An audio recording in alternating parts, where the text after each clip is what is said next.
So the acquisition, stage, if I can start uh, with to say that the incoming promoter would like to do a diligence. So let's start with that. There is something called a diligence to be done. Once the diligence is done, then you have what we call a term sheet to be drafted and to be executed, or an agreement to purchase to be executed. Now that binding agreement, once you sign, triggers the takeover code. The takeover code requires that a public announcement to be made. I'm just skipping through some of the steps that have to be followed, um, and straight jumping into what one would require to do in terms of an open up requirement. Once the due diligence has been executed, and there is a, what should I say, an agreement, formal agreement in place between the parties where they have agreed to a price at which they would be concluding the transaction. That is a trigger point where an obligation to make an open offer arises on the part of the acquirer. So they are supposed to make a public announcement on the stock exchanges where the target company is listed. So the company in which the incoming investor is acquiring the shares from the exiting promoter, we'll call it a target. So the target company, so a public announcement is required to be made on the date when the formal agreement is signed for acquisition of the shares.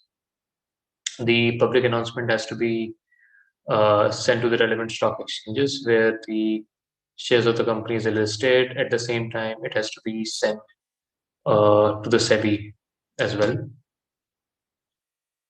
Then a detailed the SEBI regulation requires that a detailed public announcement or public statement needs to be made. So there is a format prescribed under which a public statement is required to be made, and that statement is required to be made within 5 working days. Again, this detailed public statement would of course have the terms and conditions of the public offer in terms of the terms of offer that the conditions of the open offer will be mentioned there. The target company will then constitute a independent committee of the directors.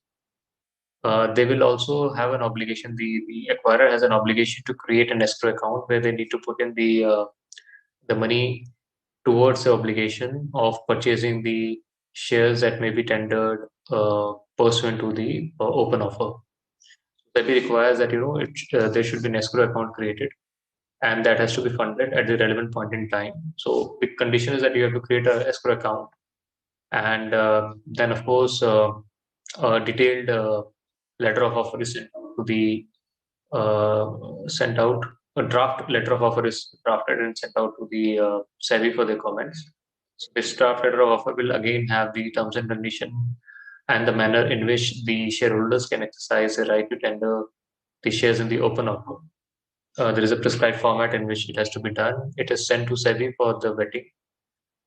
If SEBI gives their comments, those comments have to be incorporated in the final draft of an offer, which we call a letter of offer, before it is issued to the respective shareholders of the target company for the purposes of tendering their shares in the open offer requirement. Once the letter of offer is ready and board has given approval and all that, then it has to be dispatched to the shareholders.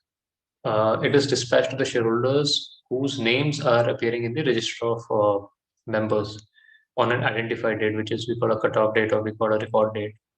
So that date and yeah, so on the record date or the identified date, they have to be sent. And typically, all these shares will be held in demat form. So there's something called a bank pause, which some of you may be aware, which is provided by the depositories. The registrar or transfer agent of the company will provide that to the acquirer. Then there are other activities that need to be complied with, and after that there is a tendering period is provided. Now the tendering period is the period within which the shareholders have to exercise their right to tender their shares in the open offer. one has to, if if I'm a shareholder and I've received the letter of offer from the acquirer, then and if I am interested in tendering my shares in the open offer, I have to exercise that right within that period, which is we call a tender period. That tender period is, of course, the opening and the closing period is mentioned in the draft letter of offer very clearly, and it is within that period that I have to exercise my right to tender the shares. And on once I've tendered the shares, the depositories, and of course, there is a very important intermediaries that I forgot to mention is the merchant banker. It is actually under the SEBI regulation responsibility of the merchant banker to ensure that the acquirer is following all the processes and the procedures, and is responsible for ensuring that the acquirer is complying with all the obligations and the formalities that have been listed out in the SEBI takeover code. And to that effect, merchant banker has a responsibility towards SEBI, and of course they have also liability towards SEBI to ensure that everything is being followed in the open offer is as per the guidelines or the procedures prescribed by SEBI. So the merchant banker then, along with the audit, the other intermediaries decide on whether the shares have been rightfully tendered under the open offer or not. And those which have been rightly tendered are then, kind of acquired by the acquirers by way of transfer into their demat accounts, and the money which is lying in the escrow is transferred to the respective shareholders account whose shares have been validly tendered and accepted in the open offer.